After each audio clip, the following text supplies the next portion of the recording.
गांव जरपरा, जी हाँ, गुजरात के एक छोटे से गांव की मैं बात कर रहा हूँ जो कच्छ जिले से आता है। लगभग मुंद्रा पोर्ट से 10 से 12 किलोमीटर की दूरी पर यह गांव है।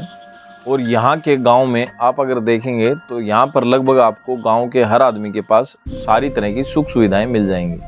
फिर भी यहाँ के लोगों का जो गऊ के प्रति प्रेम है उसको देखकर मैं अचंभित रह गया। यहाँ पे आपको हर घर में टीवी, एसी, कूलर, फ्रिज वगैरह मिल जाएंगे।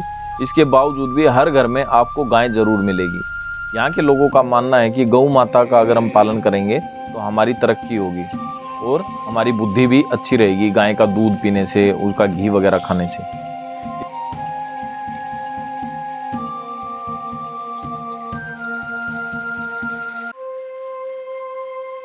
हमारी यात्रा के दौरान हमने देखा इस गांव में 1500 से 2000 के आसपास गायें इकट्ठी थी जो मंदिर के पास थी।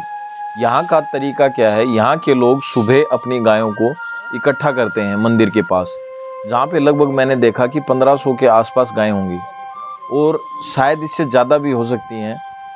सारी गायों को पहले यहाँ पे इकट्ठा किया जाता है और फिर उन गायों को चराने के लिए जंगल के अंदर ले जाया जाता है। जंगल के अंदर काफ़ी गोचर भूमि भी है और काफ़ी जंगल भी है, जिसे गांव के लोगों के द्वारा ही संरक्षित किया गया है।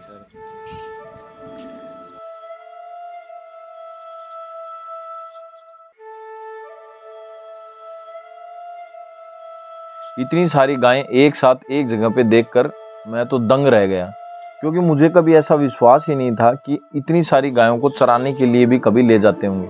क्योंकि पहले हम अपने माँ बाप से सुनते थे कि पहले इस तरीके का सिस्टम होता था कि बहुत सारी गायों को एक साथ इकट्ठा करके जंगल में कहीं पर चराने के लिए ले जाया जाता था। लेकिन अगर मैं उत्तर भारत की बात करूं तो अब इतनी जगह कहीं पर है ही नहीं कि आप 1000 गायों को एक साथ चरा सकें, क्योंकि हर थोड़ी थोड़ी जगह पे सबके खेत बने हुए हैं। ऐसा नहीं है कि यहाँ पे बाग बगीचे और खेत नहीं है, यहाँ पे भी आपको गांव में बहुत सारे बाग बगीचे मिलेंगे और बहुत सारे जागरूक किसान हैं और पशुपालक हैं जो अपने खेतों में गाय भैंसों के लिए अलग से बहुत सारी फसलें लगाते हैं। यहाँ पर जब बारिश होती है तो लगभग 6 महीने तक चरने के लिए पशुओं को बहुत सारा घास और चारा हो जाता है। लेकिन जब यह मौसम गर्मी का होता है या ये 6 महीने जब निकल जाते हैं तो गांव के लोग अपने खेतों में ही नेपियर घास या बुलेट घास जिसे बोलते हैं, इसके साथ जवार, बाजरा, मकई आदि की फसलें पैदा करते हैं जो उनके अपने पशुओं को खिलाते हैं। इसके साथ में यहाँ के लोग कपास की खल बनाते हैं और ख़रीदते भी हैं, बाज़ार से भी मिल जाती है। साथ में कपास की खल के चूरी, कई तरह के अनाज की चूरी को मिक्स करके खिलाते हैं। ये प्रोसेस दोनों समय दूध देने वाले सभी पशुओं को दिया जाता है। इसके साथ मैं तो यहाँ पे बहुत सारी चीज़ें देखकर अचंभित रह गया हूँ। बोलने में आता ही नहीं है, मैं यहाँ पे कितना ही कवर करूँ फिर भी बहुत सारी चीज़ें रह ही जाती हैं। यहाँ पे आपको जो भी फार्म है वहाँ पे आपको हर तरह की फसलें और फल मिल जाएंगे। इस गांव में मैंने देखा चीकू, अनार, अमरूद, खजूर, नारियल, केसर, आम के बहुत सारे बाग थे। मैं तो देखकर खुश हो गया, ऐसा लगा था कि मैं पता नहीं कहाँ हरियाली की किस स्टेट में आ गया। मुझे यहाँ पर बहुत सारी अच्छी अच्छी चीज़ें देखने को मिली। सबसे जो ज़बरदस्त बात है वो यह है कि यहाँ के जो गोपालक हैं वो डंडा लेकर गायों के पीछे पीछे नहीं होते, वो आगे आगे चलते हैं और एक आवाज़ पे बहुत सारी गायें उनके पीछे चल पड़ती हैं। यह देखकर मैं तो समझ लो दंग रह गया और मेरी खुशी का कोई ठिकाना नहीं रहा।